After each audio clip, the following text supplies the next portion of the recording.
Today you join me in the Cambrian Mountains in Wales. And as you can see behind me, this area was recently subject to a significant wildfire.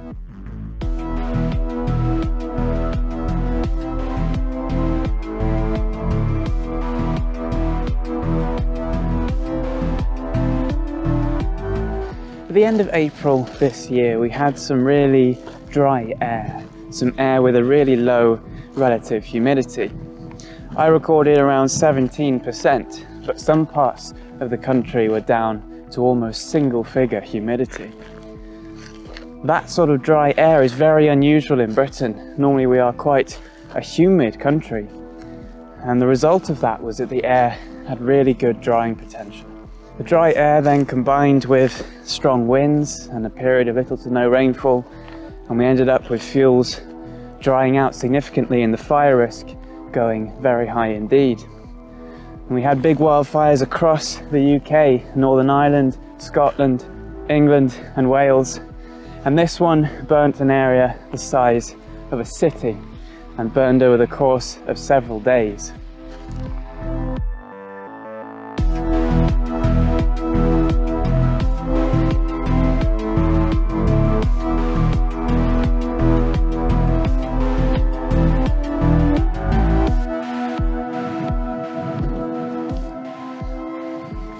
We don't talk about wildfires much in Britain, but with the changing climate we might start seeing fires more often. We might start seeing more extreme fires. So I think it's important to understand a bit about how wildfires work and what sort of conditions create high fire risk. So what is a wildfire? Well, as you may know, there's three things that fires require in order to burn. The first of these is oxygen. There's plenty of that around in the air around us. Today it's very windy, there's plenty of oxygen here, and the wind will actually bring new oxygen into the fire and allow it to burn even stronger. The largest wildfires in the world tend to create their own wind. They sort of self-fuel themselves with oxygen. The next thing you need is fuel, and in the case of a wildfire that's going to be the vegetation on the surface like this grass here. But it could also be things like soil. And if there were any buildings or anything like that in the way, then those buildings could also form the fuel for a very large fire. The reason we don't get fires all the time is because the fuel has to be dry in order to burn. The sort of mossy, soft, wet grass down here is going to struggle to burn, but this really, really dry vegetation is going to burn really, really quickly and really, really easily. The amount of fuel is also really important. In some parts of the world, a firefighting technique is to actually let most fires burn and only really put out the fires if they're starting to impact on people and property. And the reason for that is because the fires will burn off that vegetation and avoid a situation where the vegetation is growing to extreme amounts that could create a much larger wildfire that's much more difficult to control and could be much more damaging in the future. The final thing you need is heat. In the case of a wildfire, that's an ignition source. Now these can be natural, things like lightning and volcanic activity, although in most cases these days they do tend to have some kind of human origin. Either people actively lighting fires, but it could also be people discarding a bit of litter in nature that happens to focus the sun's rays and heat up a patch of ground until it actually catches fire.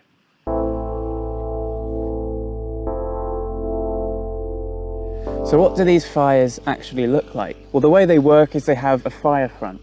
It's essentially a line of fire that moves away from the ignition point.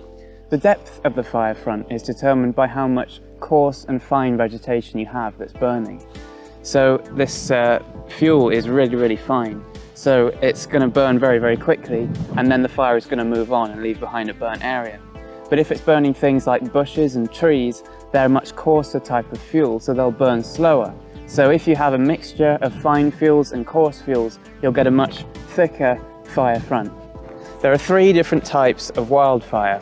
The first is a surface fire, where the surface vegetation is burning. That's what we've seen here. The second type is a crown fire, where the tops of trees are burning. And the third type is a ground fire.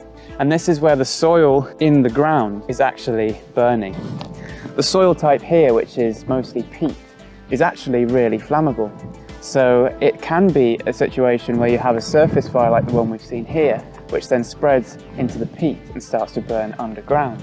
And a ground fire can actually burn for weeks or even months or years in some cases.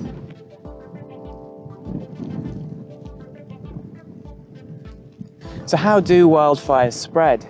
Well, they tend to spread upslope and downwind. Now the fire will slightly spread downslope, and it will spread slightly into the wind if the wind is not too strong and the fire is strong enough. But this is much slower, so the fastest rate of spread is always downwind and upslope. Of course, fires also release embers, which can jump gaps and start new fires. And what we saw walking in today is lots of patches where there were just small isolated burnt bits that weren't connected to the rest of the burnt section. And I presume the way that those started was by an ember coming off the main fire and starting a smaller fire that then didn't manage to spread very far.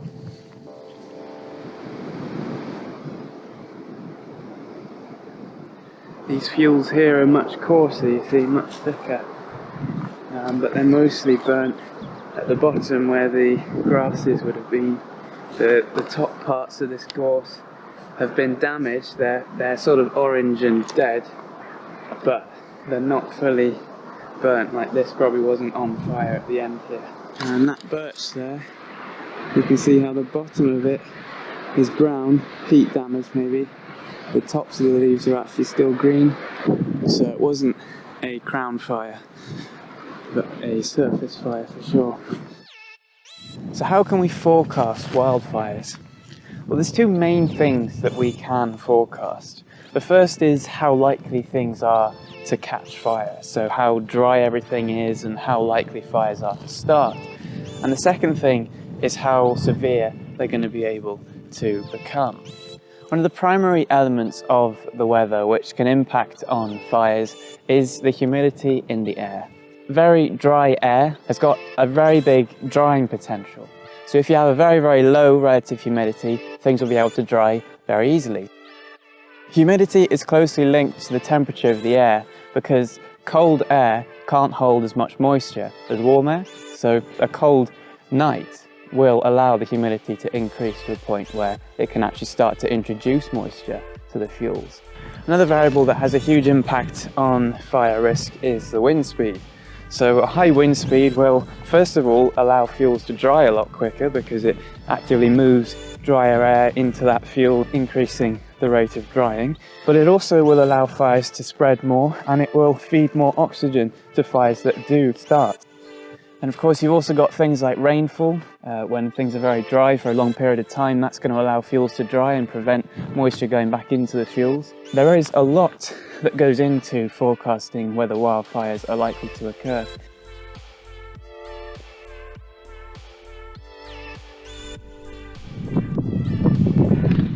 There you go, fires and soil pipes. So, a bit of moss here, a bit of sphagnum moss or something. It would have been very, very moist, probably even when this fire went through here, because that's the nature of that type of plant. Look at that, it's kind of a very strange dry texture. Very strange to see it like that. And all this burnt stuff around it, and part of the moss maybe burnt there as well. At the end of the day, wildfires are natural phenomena. They occur in nature, and some ecosystems actually rely on fires to develop and become more biodiverse and to continue growing and adapting. And actually, it's only been a few weeks since the fire's here, and already look at all these new shoots of grass that are coming out through these big burnt clumps. You know, it is clear that it is recovering quickly here, even though we are only a few weeks on from when the fire tore through this area.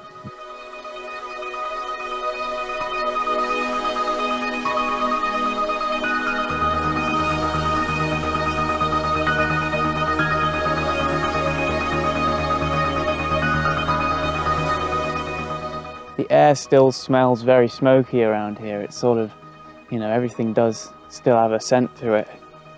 And everything's so brittle, and the ground just really difficult to walk on in these burnt sections. Potential to start a fire. Oh my God, the ground is just so impossible to walk on. And it's gonna, whoops. Ground is very unstable with where it's been on fire. everything's just kind of lost its integrity. So there is a real impact of these fires. There's sheep here, someone farms this land, and you can't get away from the fact that there is a huge impact. A huge impact also on the wildlife. I mean, any animals that would have had their homes in this section, their nests, have also all been completely displaced. We've seen a tiny, tiny fraction of the true scale of the fire that's hit this area over the last few weeks. And it stretches for miles and miles in that direction. Everything in between here and there completely burned.